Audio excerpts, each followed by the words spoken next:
আমার বন্ধুগণ, একটু কান লাগাতে হবে।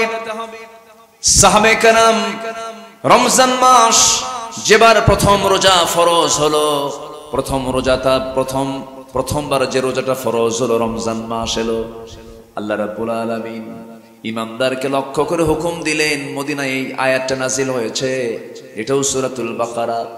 যারা পারেন ঠোঁট মিলিয়ে বলুন, কুতিবা আলাইকুমুস সিয়াম কামা কুতিবা আলাল্লাযীনা মিন ক্বাবলিকুম লাআল্লাকুম তাত্তাকুন। তোমাদের জন্য লিখিত আকারে পাশ করা হয়েছে। সংবিধান রচনা হয় দুই ভাবে, পৃথিবীতে এখনো দেখবেন সংবিধান দুই ভাবে, একটা মৌখিক, একটা লিখিত, একটা লিখিত, একটা অলিখিত। আপনারাই বলুন, লিখিত সংবিধান মজবুত হয় না, মৌখিক সংবিধান মজবুত হয়? বলেন লিখিত না মৌখিক? লিখিত। মুখটা এটা হেরেও যেতে পারে, কিন্তু লেখাটা হারায় না। আল্লাহ তাআলা রোজাটা ফরজ করেছেন ঠিক আছে, কিন্তু লিখিত আকারে ফরজ করেছেন। একটু জোরে বলে সুবহানাল্লাহ। আল্লাহ তাআলা ফরিদা বলতে পারতেন না? ইয়া আইয়ুহাল্লাযীনা আমানু কুতিবা না বলে ফরিদা আলাইকুমুস সিয়াম বলতে পারতেন। ফরিদা না বলে কি বলেছেন? কুতিবা, লিখিত আকারে পাশ করা হয়েছে। তাহলে এটার গুরুত্ব কম না বেশি? আচ্ছা, রোজা ভেঙে ফেলা লোক তো আমার দেশে নাই। আস্তে কর। রোজা ভেঙে ফেলা লোক আমার দেশে কম না বেশি? কম। কই কি কইছো কম? রোজা কয়জন রাখে? রোজা রাখে না তো মানুষ। কোথায় রোজাদার? কোথায় রোজাদার বলেন? আপনি আশ্চর্য হবেন।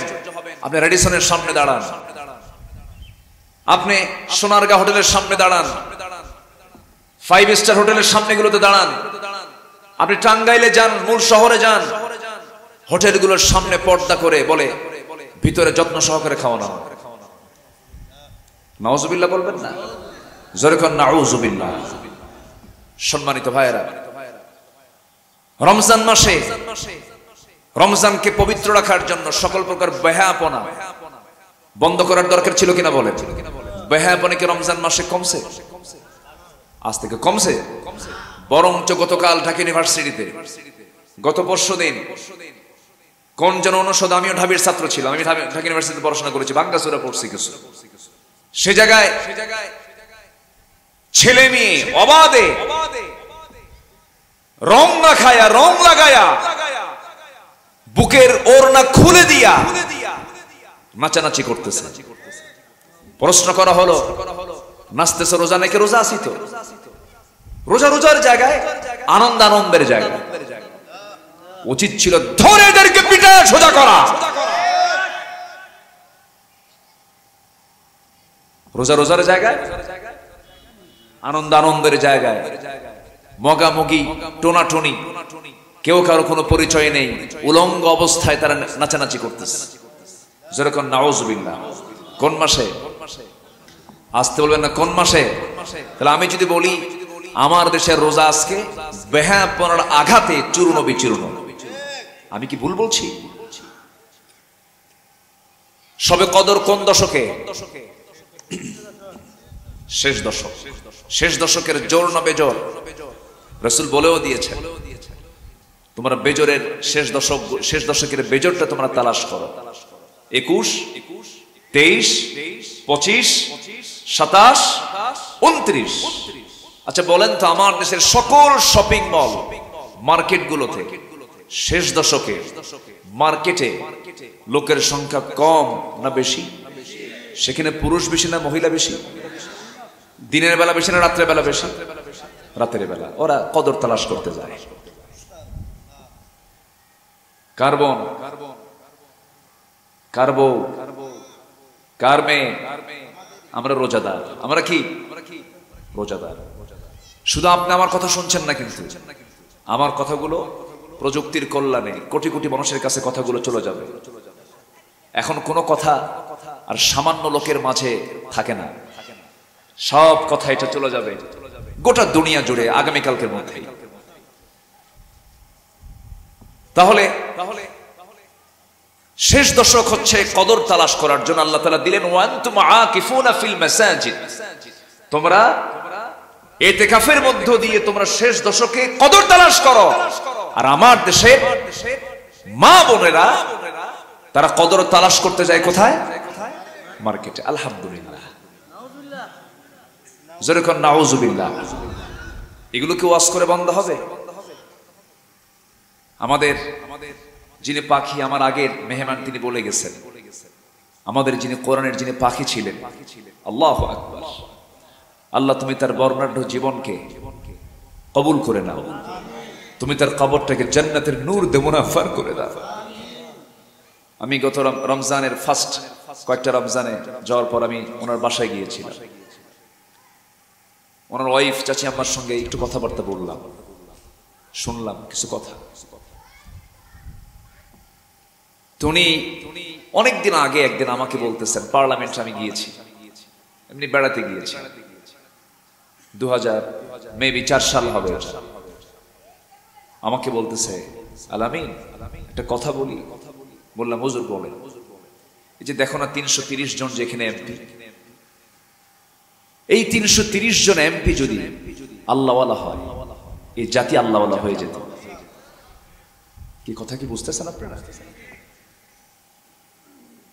এই জাতি আল্লাহওয়ালা হওয়ার জন্য এই 330টা লোক শুধু যদি টার্গেট করে যদি পাঠানো যেত, দেশটা জান্নাতের টুকরা হয়ে যেত।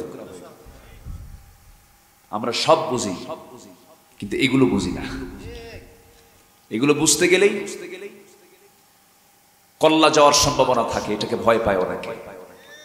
একটা বিষয় মাথায় রাখবেন, কল্লা দেব, আল্লাহ দেব না। জীবন উৎসর্গ করব, ঈমান বেঁচে খাবো না। জোরে বলি ইনশাআল্লাহ, জোরে বলি ইনশাআল্লাহ। আমার কথাগুলো কি বোঝা আসতেছে? সম্মানিত ভাইরা, আমার দেশে মিথ্যা কথা বেশি বলে কারা বলেন তো? একটু বলেন। বলেছেন কিন্তু আমি কিন্তু ইঙ্গিত দিয়েছি, উনি উত্তর দিয়ে ফেলেছেন। রোজাদার কি মিথ্যা কথা বলতে পারে? বলেন। বেরোজাদার পারে? আজ থেকে পারে? হ্যাঁ, কেন? রোজাদারও মিথ্যা কথা বলবে না, বেরোজাদারও মিথ্যা কথা বলবে না। বেরোজাদারের জন্য মিথ্যা কথা না বলে এটার প্র্যাকটিস করার জন্য কোন মাস দিয়েছেন? রমজান মাস দিয়েছেন। রমজান মাস আসলো, মিথ্যা ছেড়ে দেওয়ার প্র্যাকটিস করো। বাকি 11 মাস যেন একটা মিথ্যা কথা মুখ থেকে না বের হয়। আল্লাহু আকবার বলেন। কিন্তু আজকে মিথ্যা কথা বলে কারা বেশি জানেন? যারা আমাদেরকে চালায়, যারা আমাদেরকে চালায়, তারা বেশি মিথ্যা কথা বলে। তাজা ধরফরা মিথ্যা কথাগুলো বলে আমরা শুনি। অথচ আল্লাহ তাআলা বলছেন, তুমি কি জানো, একটা আমল করো, আমি তোমার সমস্ত ভুল আমলকে ঠিক করে দেব। যেরকম সুবহানাল্লাহ। আল্লাহ রাব্বুল আলামিন বলেন, ইয়া আইয়ুহাল্লাযীনা আমানুত্তাকুল্লাহা ওয়া কুলু قولا سديدا يصلح لكم أعمالكم ويغفر لكم ذنوبكم ومن يطع الله ورسوله فقد فاز فوزا عظيما جربون الله أكبر ইমানদারেরা তোমরা আল্লাহকে ভয় করার মতো ভয় করো আর তোমরা সোজা সাপটা কথা বলো মিথ্যা কথা বলো না তোমরা যদি সত্য কথা বলতে পারো তোমাদের জীবনে যে টুটাফাটা আমলে যে ভুলগুলো ছিল সেই ভুলগুলো আমি আল্লাহ সংশোধন করে আমি তোমাকে সম্মানজনক জান্নাত দিয়ে দেব মানুষের গুনাহ হয় সবচেয়ে বেশি দুটো অঙ্গ দিয়ে মান আযমানু লি মা বাইনা লিহইহি ওয়া মা বাইনা রিজলাইহি আযমানু লাহুল জান্নাহ আও কামা ক্বালা আলাইহিস সালাতু ওয়াস সালাম যে ব্যক্তি জিহবা এবং গোপনাঙ্গ লজ্জাস্থানের এই দুটো অঙ্গের যে হেফাজত করবে আমি রাসূল তার জন্য বেহেশতের জামিন হয়ে যাব এটাকে কন্ট্রোল করার জন্য সবচেয়ে প্র্যাকটিস করলে কোন মাসে প্র্যাকটিস হয় বলেন বলেন কোন মাস রমজান মাসে নিজের বউ হারাম রোজা অবস্থায় নিজের বউ হারাম এক সাহাবীর কথা আবার মনে হলো বলি এক সাহাবী রোজার মাসে দিনের বেলা স্ত্রী সহবাস করে ফেলেছে। স্ত্রী সহবাস করে নবীর কাছে গিয়ে বলতেছে, হুজুর কাম তো সারছে, কি করছো? হুজুর আমি তো নিজেকে নিয়ন্ত্রণ করতে পারি না, আমি স্ত্রী সহবাস করে ফেলছি। রাসূল বলেন, তাহলে কাম যখন সারছই কাফারা দাও। কি কাফারা? রাসূল বললেন ৬০টা রোজা একটানা রাখবা, এর মধ্যে একটা বাদ দিলে আবার সেখান থেকে ১ নাম্বার শুরু হবে। এক রোজার জন্য কয় রোজা? বলেন এক রোজার জন্য কাফারা কয় রোজা? তাহলে কি রোজার হুকুম কি দুর্বল? সাহাবী কয়, হুজুর আমার যে বডি হুজুর, এই বডিতে আমার রোজা রাখার কোনো কায়দাই নেই। আমার নবীজি মুস্কি হাসি মারলেন।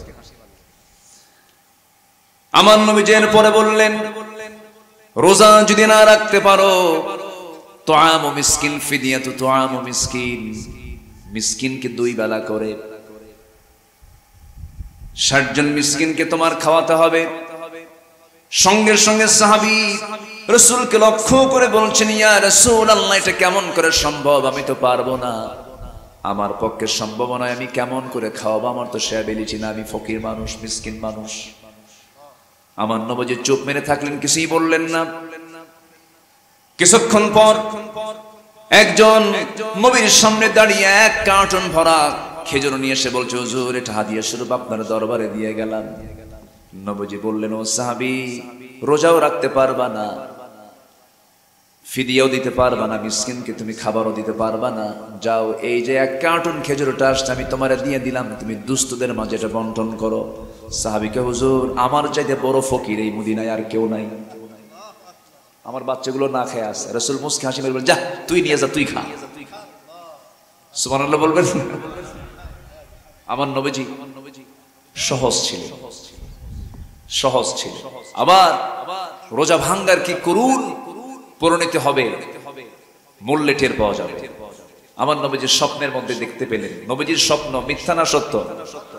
আমার আপনার স্বপ্ন না, মিথ্যাও না, মিথ্যাও বলা যাবে না, আবার সত্য বলা যাবে না। হ্যাঁ, সত্য হতে পারে, মিথ্যাও হতে পারে, এটা কোনো দলিল না, এটা কোনো দলিল না। কিন্তু নবীদের স্বপ্ন কি? দলিল। নবীদের স্বপ্ন কি? দলিল। ইন্নী আরা ফিল মানামি আন্নী আযবাহুক ইন্নী রাআইতু 11 কাওকাবা ওয়াশ-শামসা ওয়াল কামারা রাআইতুহুম লি সাজিদিন। স্বপ্ন তাদের দলিল। আর আমার আপনার স্বপ্ন কোনো দলিল নয়। আমার হুজুর অমুক স্বপ্নে পাইছে, এটা কোনো দলিল না, এটা কোনো দলিল না। স্বপ্নে পাওয়া কোনো দলিল হতে পারে না নবী ছাড়া। কথা তো অনেক, কত দিকে কথা বলবো আমি, অনেক কথা ছিল এখন। তো আমার নবীজি স্বপ্নের মধ্যে দেখতে পেলেন 2 জন ব্যক্তি রাসূলকে 2 হাত ধরে নিয়ে চলে যাচ্ছে, রাসূলও যাচ্ছে। তাকে নিয়ে যেতে একটা পাহাড়ের উঁচায় উঠালেন। নবীজি পাহাড়ের উঁচায় উঠে দেখতে পেলেন কোন এক আল্লাহর বান্দা আদম সন্তানকে 2 পা উল্টা করে বেঁধে দিয়া উপরে ঝুলায় রাখছে, মাথাটা নিচের দিকে। একজন ব্যক্তি তার মুখের ভিতরে চাকু দিয়া, ছুরি দিয়া আঘাত করতেছে, রক্তগুলো গড়ে গড়ে পড়তেছে, আবার ঠিক হয়ে যাচ্ছে, আবার তাকে শাস্তি দেওয়া হচ্ছে। আমার রাসূল বললেন, ও আমার ভাই, এই আল্লাহর বান্দার এমন শাস্তি কেন দেওয়া হচ্ছে? এর কারণটা কি? সে কি কোন দোষটা করে এসেছিল? বলা হলো, এই ব্যক্তিটা দুনিয়ার জিন্দেগিতে রমজান মাস পেয়েছিল, কিন্তু রমজান মাসে রোজাটাকে ইচ্ছা করে নষ্ট করে ফেলেছে, এই জন্য শাস্তি দেওয়া হচ্ছে। রোজা কি ভাঙ্গা যাবে? আসতে বলে, রোজা কি ভাঙ্গা যাবে? ভাঙ্গা যাবে না। সন্তান নামাজ পড়ে না, 7 বছরে সুন্দর করে বুঝাবে। সন্তান নামাজ পড়ে না, 10 বছরে লাঠি ধরবে। কি ধরতে হবে? বিলা সাইজ লাঠি। মুরব্বী আপনার লাঠি ধরতে হবে। লাঠি দিয়ে পিঠা মেরে ফেলে দেওয়া যাবে না, এই জাস্ট একটা দেখাতে হবে। এটা এমন একটা জিনিস, এখানে কোনো জিনভূত থাকে না, এর কাছে যা আছে সব চলে যায়। আজকে একটু বেয়াদব ছাত্র জন্ম নিয়েছে আজকে সমাজে। আগে স্কুলগুলোতে, আগের স্কুল কলেজেও শিক্ষকরা ছাত্রদেরকে শাসন করত, এটা আগে উঠে গেছে। ইদানিং মাদ্রাসাতেও এই জাতীয় পরিবেশ তৈরি হয়েছে। শিক্ষক ছাত্রকে আঘাত করলে শিক্ষকের বিরুদ্ধে মামলা দেয়, আছে না? আচ্ছা, আমার আপনার সন্তান আছেন, সন্তান যদি কথা না আসেন আমরা শাসন করি না? তাহলে একটা ছাত্র যখন হাফেজ হবে, সন্তানটা 24 ঘন্টা শিক্ষকের চোখের সামনে থাকে। তাহলে আপনি যদি তাকে না শাসন করেন, আপনি যদি তাকে না দেখেন, না খেয়াল করেন, ও কি হাফেজ হবে? ও কি জ্ঞানবান হতে পারে? শাসন তো তারই করা মানায় যে সোহাগ করতে জানে। আপনি বলতে পারেন আপনি সোহাগ করেন, শাসন করেন, আজকে শাসনও নাই, কি নাই? সোহাগ, সব উঠে গেছে। আজকে আগে দেখতাম ওস্তাদ দূরে থাকলে সাইকেল থেকে নেমে যেত, আমরা নেমে যেতাম, আমরা শিক্ষককে সম্মান দেওয়া শিখেছি। আজকের অবস্থা কি? সে চিত্র আছে? বলেন তো, ইউনিভার্সিটিতে শিক্ষক ছাত্রকে পিটায় না ছাত্র শিক্ষককে পিটায়?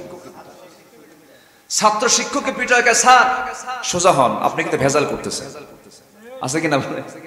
এই আছে না নাই? আছে না নাই? কেন জানেন? এর মূল কারণ হলো আদবের শিক্ষা থেকে আজকে জাতি বঞ্চিত, কোরআনের শিক্ষা থেকে আজকে জাতি বঞ্চিত। আজকে রমজান মাস, কোরআনের মাস, 18 কোটি মুসলমানের এই দেশে মুসলমান কোরআন পড়তে পারে না। আমি যদি বলি এই জায়গায় কোরআন পড়তে পারেন কয়জন, ম্যাক্সিমাম হাত উঠবে না। শুধু এখানকার সমস্যা নয়, এটা জাতীয় সমস্যা। কি সমস্যা? পার্লামেন্টে কোরআন তেলাওয়াত করার জন্য কারি সাহেব যায় নাই, এক পার্লামেন্টের মেম্বারকে তেলাওয়াত করতে দিয়েছে। অধিবেশন শুরু হবে, তেলাওয়াত করতেছে, কেলহে আল্লাহেদ, শয়তান কয় তোর সে তেলাওয়াত আমার ভালো আছে। তেলাওয়াত করার লোক তো নাই, গান গাওয়ার লোক আছে। গান গাইছে 15 বছর একজন, খুব জন্মের গান গাওয়া গাইছে, গাইছে না? এবার আর চান্স পায় নাই। আবার বলে কি জানেন, আমরা কি হাদিস পড়ি বুঝি না? আমরা সিয়াসিতে পড়ে ফেলছি, বুখারী, মুসলিম, তিরমিজি, নাসাই, মিশকাত।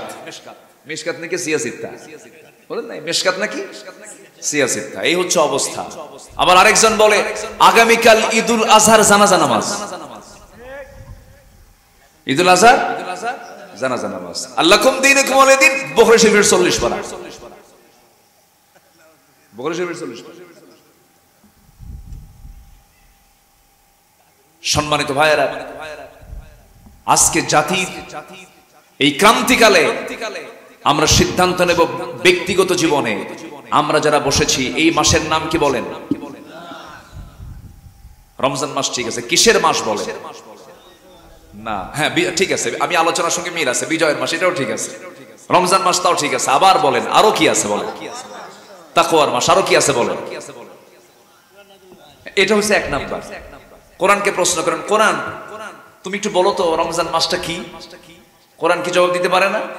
কোরআন বলতেছে শাহরু রমাদান আল্লাযী উনজিলা ফীহিল কোরআন। রমজান মাস সেই মাস যে মাসটাতে কোরআন নাযিল হয়েছে।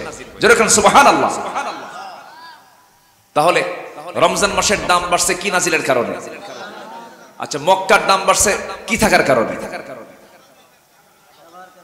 কাবা থাকার কারণে, সাফা মারওয়া থাকার কারণে, এরপরে সেখানে কি বলে জামারা থাকার কারণে, মিনার বাজার থাকার কারণে, জাবেল রহমত থাকার কারণে মক্কার দাম বাড়ছে। তাছাড়া মক্কায় যাওয়ার আমাদের কোনো দরকার ছিল? আজ থেকে দরকার ছিল? আমাদের দরকার ছিল না। জমজম কূপের পানি খাই, সাফা মারওয়ার মাঝে যাই, তারপরে সাই করি, তাওয়াফে জিয়ারা করি, জামারায় চলে যাই, আরাফায় চলে যাই, ইহরামের কাপড় বাঁধি। কেন যাই? হজটা করা ফরজ, এজন্য যাই। যদি সেখানে আল্লাহর ঘর না থাকতো আমাদের যাওয়ার কোনো দরকার ছিল? তাহলে মক্কার দাম বাড়ছে কি থাকার কারণে? কাবা থাকার কারণে। মদিনার দাম বাড়ছে কেন? রাসূলের কবর সেখানে আছে, এই জন্য রাসূলের, আমার জীবনের চাইতে রাসূল আমার প্রিয় কম না বেশি? আজ দেখবেন কম না বেশি? এটা কি মন থেকে বলতেছি তো আমরা? শোনেন, আজকে ঘুমানোর আগ দিয়ে আমি একটা আপনাকে মানে জাস্ট একটা ধারণা দিয়ে দিই। ঘুমানোর আগ দিয়ে আজকে চিন্তা করে বলবেন, আব্দুল্লাহ তুই ভালো করে বলতো, মনকে বলবেন, তুই সত্যি করে বল, সত্যি কি তুই তোর জীবনের চাইতে রাসূলকে বেশি ভালোবাসিস? সত্যি করে বল। যদি আপনার মন বলে ফেলে আল্লাহর কসম আমি আমার রাসূলকে আমার জীবনের চাইতে বেশি ভালোবাসি, ওই ব্যক্তি জান্নাতি, জান্নাতি, জান্নাতি। সুবহানাল্লাহ। কিন্তু আসলে কি আমরা ভালোবাসতে পেরেছি? কোথায়? শাতিমে রাসূল, রাসূলকে কত গালি দেয়। এই যে কাল পরশু আমি দেখলাম কোথায় যেন রাসূলকে নিয়ে আজকে আমার দেশে গালিগালাজ দিচ্ছে। যেরকম নাউজুবিল্লাহ। মদিনায় কেন যাই? নবীর কবর সেখানে আছে। ওযু কেন করি? নামাজের কারণে কিসের মর্যাদা? ওযুর মর্যাদা। নামাজ নাই, ওযু নাই, রাসূলের কবর নাই, মদিনার দাম নাই, আল্লাহর কাবা নাই, মক্কার দাম নাই। রমজান মাসেরও দাম হতো না যদি কি নাজিল না হতো। তাহলে এই কোরআন মানলে পরে আমাদের দাম কোথায় যাবে? আমরা কোরআনটাকে মানবো না ইনশাআল্লাহ। আমি এক নম্বর দাবি সবার কাছে করতে চাই, মাহফিল কবুল হয়ে যাবে। যে কজন ভাই এসেছেন আজকের মাহফিলে, আমি সবাইকে বলবো, রমজান মাস এখনো, আজকে 19তম রমজান। যদি কারো মেধা যদি একটু ভালো থাকে, একজন বান্দা কোরআন শিখতে সময় লাগে মাত্র 7 দিন। কদিন লাগে? 7 দিন লাগে। কিন্তু বুড়া চাচাকে যখন বলি, চাচা কোরআনটা পড়েন, বাবা মুখে আসে না, পড়তে পারি না বাবা। কাছে দাদা, তাহলে যে করটিয়ার মোড়ে, বাইপাসের মোড়ে যে আপনার একটা বিশাল 30% জায়গা আছে, ওটার দাগ নাম্বার কত? কে 93 দাগ নাম্বার মুখস্থ আছে, কাগজ বের করে বলা লাগে, ওই দাগ নাম্বার মুখস্থ। যদি বলি চাচা ওই আপনি দেখি মাঝে মাঝে টাঙ্গাইলের জসকোটে ফাইল নিয়ে দৌড়াদৌড়ি করেন, তো এত এই বুড়া বয়সে আপনি ফাইলে দৌড়াদৌড়ি করে সপ্তাহে 2 দিন যান দেখি, কে বাবা আমার জমির একটা মামলা আছে। উকিল বোঝে না, উকিল কি একটু বুদ্ধি দিয়ে যায়? তাহলে উকিল কি বুদ্ধি দেওয়ার জ্ঞান আছে? তারপরে দাগ নাম্বার মুখস্থ আছে। কোরআন পড়তে গেলে বলা হয় কি বলে? মুখে আসে। অথচ আল্লাহ তাআলা বলছেন সর্বনিম্ন জান্নাত হবে 10টা পৃথিবীর মতো একটা জান্নাত। যেরকম সুবহানাল্লাহ। তাহলে আমরা রমজান মাসে শুরু করব, যারা শুরু করেনি আজকে থেকে শুরু করব, শিখবো কোরআনটাকে। শিখবো কারা কারা? এটা হাত তুলে দেখা। কোরআনটাকে শিখবো কারা কারা? কোরআন শেখা কি? জোরে কোন? নামাজ পড়া কি? নামাজের সূরা ফাতিহা পড়া কি? সই করে পড়ান কোরআন পড়া কি? সবাইকে শিখতে রাজি আছেন? জোরে বলেন ইয়া আল্লাহ, আমাদেরকে তোমার কোরআন সহি করে পড়ার, শেখার তৌফিক তুমি আল্লাহ দিয়া দাও। জোরে বলি আমিন। আরো জোরে আমিন, আরো জোরে আমিন। হাত নামা। কষ্ট পেলেন? তাহলে আমরা ঈমান এনেছি কিন্তু কোরআন পড়তে পারি না ভালো করে। তাহলে কেমন হলো বলেন? ঈমান আনলে পরে ঈমানদারের গুণাবলী কি, সেই গুণগুলো যদি না আসে, তাহলে কি আমি ঈমানদারের পরিচয় দিতে পারবো? ঈমানদারের গুণ নামাজি না বেনামাজি? এই ওঠে কে? বসেন বসেন। জান কেন রাগ করলে? বসেন। আপনাকে দেখলে আরেকজন দেখে চলে যাবে, একটু বসেন, একটু মেহেরবানি করে বসেন। আমি তো প্রথমে খুব হতাশ হয়েছিলাম যে লোকজন কোথায়, কিন্তু না, এখন দেখি মাশাআল্লাহ আপনারা যা আয়োজন করেছেন সম্পূর্ণ হয়েছে। বলি আলহামদুলিল্লাহ। দিনের বেলা এটা বিশাল ব্যাপার, রমজান মাস, তার মধ্যে কোন ব্যস্ত মানুষ, এটা বিশাল ব্যাপার। রাতের বেলা এর চাইতে ডাবল হয়ে যেত। যা হয়েছে আমরা বলি আলহামদুলিল্লাহ। জি সম্মানিত ভাই, একটু আমাকে সময় দিবেন। 3টা কাজ আল্লাহ তাআলা বলছেন যারা আনবে তার বাস্তব জীবনে আমার রহমত তার উপরে নাজিল হয়ে যাবে। যেরকম সুবহানাল্লাহ। এরপর আল্লাহ তাআলা বলছেন ইন্নাল্লাযীনা আমানু ওয়াল্লাযীনা হাজারু, যারা হিজরত করবে। হিজরত মানে হচ্ছে 2টা। হাদিসের পরিভাষায়, এখানে আয়াতের প্রেক্ষাপটে হলো দেশ থেকে অন্য দেশে, মানে কি বলে এটাকে, দেশান্তর হওয়া। এটাকে এই অর্থে এখানে ব্যবহার করা হয়েছে। কিন্তু আরেকটা হিজরতের অর্থ হলো আল মুহাজিরু মান হাজারা মা নাহাল্লাহু আনহু। প্রকৃত মুহাজির সেই যে আল্লাহর নিষিদ্ধ হারাম কাজগুলোকে নিজের জীবন থেকে মাইনাস করতে পেরেছে। জোরে বলে সুবহানাল্লাহ। এটা হচ্ছে সবচেয়ে বড় মুহাজির। আমার বন্ধুগণ, এই 2টা কাজ ঈমান যারা আনবে, হিজরত যারা করবে, অনেক লম্বা কথা ছিল, শর্ট করে বলতেছে আমার বন্ধুগণ। এবং নাম্বার 3 হলো ওয়াজাহাদু ফি সাবিলিল্লাহ, আল্লাহ রাস্তায় যারা জিহাদ করবে। আমার বন্ধুগণ, রমজান মাস জিহাদের মাস, রমজান মাস বদরের মাস, রমজান মাস মক্কা বিজয়ের মাস, রমজান মাস শহীদের মাস। এই রমজান মাসেই 14 জন সাহাবী বদর প্রান্তরে শাহাদত বরণ করেছেন। আমার এই ছোট্ট চোখে আমি আমার এই ক্ষুদ্র জীবনে যতবার মক্কায় গিয়েছি, আমি যতবার মদিনায় গিয়েছি, মদিনা থেকে 80 মাইল দূরে বদর নামক প্রান্তর শুহাদায়ে বদর 14 জন সাহাবীর লাশ আমার নবীজি কবরে শোয়ায় রেখে তাদের জানাজা পড়ায় রাসূল নিচে তাদেরকে শোয়ায় দিয়ে চলে এসেছে।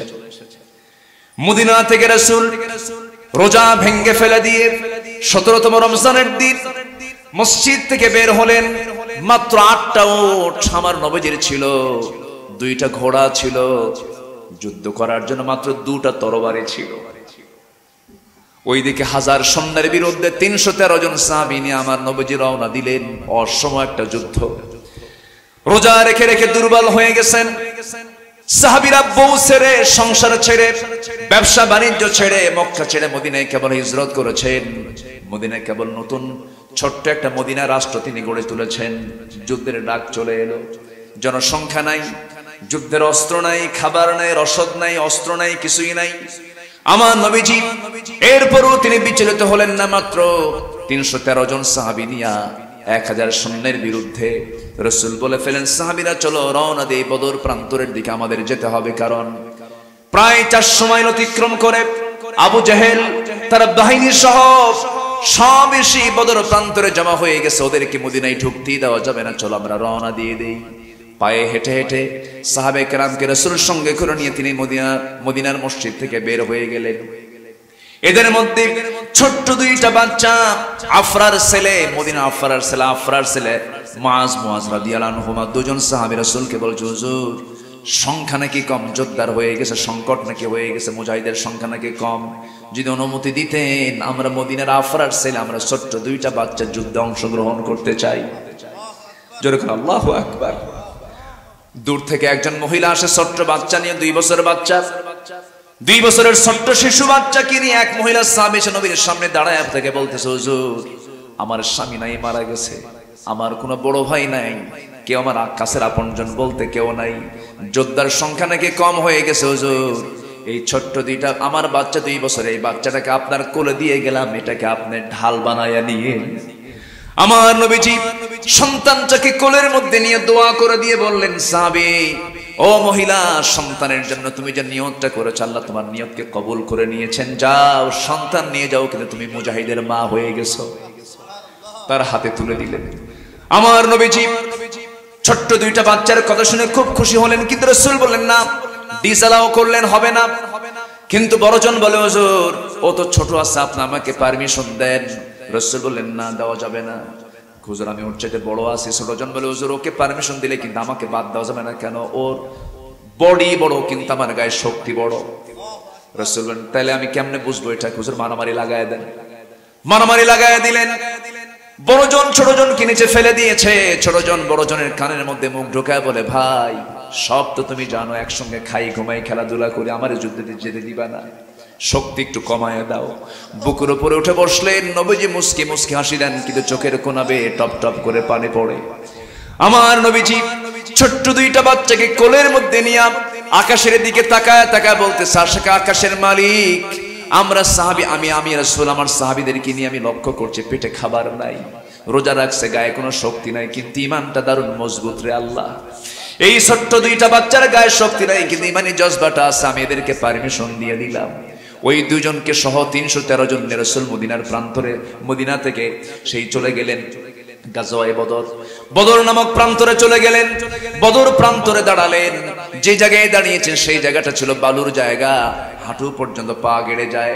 এমন সময় সাহাবায়ে কেরাম বলছেন, ইয়া রাসূলুল্লাহ, যুদ্ধ করতে আসলাম আল্লাহর পথে, পা যদি হাঁটু পর্যন্ত গেড়ে যায় বালুর মধ্যে, আমরা যুদ্ধ করব কেমনে? সঙ্গে সঙ্গে রাসূল আকাশের দিকে তাকায় তিনি দোয়া করলেন। আকাশে খণ্ড মেঘ জমা হয়ে গেল, ঘন মেঘ জমা হলো, বৃষ্টি নাজিল হলো। বালুর জায়গায় বৃষ্টি পড়লে পরে নরম হয় না, শক্ত হয়। শক্ত হয়ে গেল, গোসল হয়ে গেল সব সাহাবী। মেন্টাল স্যাটিসফ্যাকশন চলে আসলো সাহাবীদের মধ্যে, একটা নতুন নবজীবন ফিরে পেলেন। সাহাবায়ে কেরামদের সাহায্য নাজিল হয়ে গেল। লাকাদ নাসারাকুমুল্লাহু বিবাদরিন ওয়া আনতুম আদিল্লাহ, তোমরা অসহায় ছিলে, আমি আল্লাহ হাজার হাজার ফেরেশতা পাঠাইয়া দিয়া সাহায্য করেছি। আমরা ফিলিস্তিনবাসীর জন্য দোয়া করি, আল্লাহ তোমার কুদরতি সাহায্য দরকার। আমরা বড় অসহায়, আমরা বড় অসহায়, আমরা বড় দুর্বল ইমানদার, আমাদের ইমান আবু বকরের মতো নয়, ওমরের মতো নয়। আল্লাহ তোমার কুদরতি সাহায্য আমাদের দরকার আছে না নাই বলেন? আছে। অনেক সুন্দর। তারা এই রমজান মাসে বিশাল সাহস তারা মানে বুকে নিয়েছে, বলি আলহামদুলিল্লাহ, জোরে বলি আলহামদুলিল্লাহ। সম্মানিত ভাইয়েরা, আমার আগের মেহমান তিনি বেশ কিছু কথা বলেছেন। আমি আরেকটা সিদ্ধান্ত আমি বলতে চাই, সেটা হলো আমরা যারা এসেছি আমরা ফজর জোহর পরিচিত নাকি? আসরও পড়বো ইনশাআল্লাহ। আচ্ছা, রমজান মাসে, জি হ্যাঁ, রমজান মাসে যদি দিনের বেলা কেউ বিড়ি খায় রোজা হবে? তবে ইফতারের পরে খেলে সমস্যা নেই। হ্যাঁ, ইফতারের পরে খেলে তো সমস্যা নেই, রোজার কোনো সমস্যা হবে? বলেন। আমাদের মাহফিলে এসে আবার বলে, হুজুর বিড়ি খাওয়া কি জায়েজ আছে? মানে উনি জায়েজের চেষ্টায় আছে, এরকম আছে না নাই বলেন তো? কেন? আল্লাহ তাআলা রোজা দিয়েছেন, এই রোজাটা কেন দিয়েছেন? বিড়ি ধরার জন্য না ছাড়ার জন্য? লাভটা হলো কি, আপনি বিড়ি যদি আবার ধরলেন সন্ধ্যার পর, লাভটা হলো কি সারাদিন যে আপনি না খেয়ে থাকলেন, প্র্যাকটিস করলেন যে আমি কিছু খাবো না, কিন্তু সন্ধ্যার পরই কিছু রোজাদার আছে দোকানদারের সামনে গিয়ে বলে, শোন আল্লাহ আমার এমন আটকে রাখছিল আর পারলাম না। এগুলো করা যাবে না। আমরা সকল বদভ্যাসকে ছেড়ে দেব। জোরে বলি ইনশাআল্লাহ, জোরে বলি ইনশাআল্লাহ। ভাইরে, সবার কাছেই চলে আসবে মালাকুল মাউত, শুধু অপেক্ষায় আছে, শুধু হুকুম হবে, জান কবজ হয়ে যাবে। সুস্থ লাগে না, অসুস্থ লাগে না, টাইম হবে, জান কবজ হয়ে যাবে। এই জন্য আমরা প্রিপারেশন নেব, আজকের থেকে নামাজ আর কেউ ছাড়বো না, এমন সিদ্ধান্ত কি নেওয়া যায়? দেখি কারা কারা।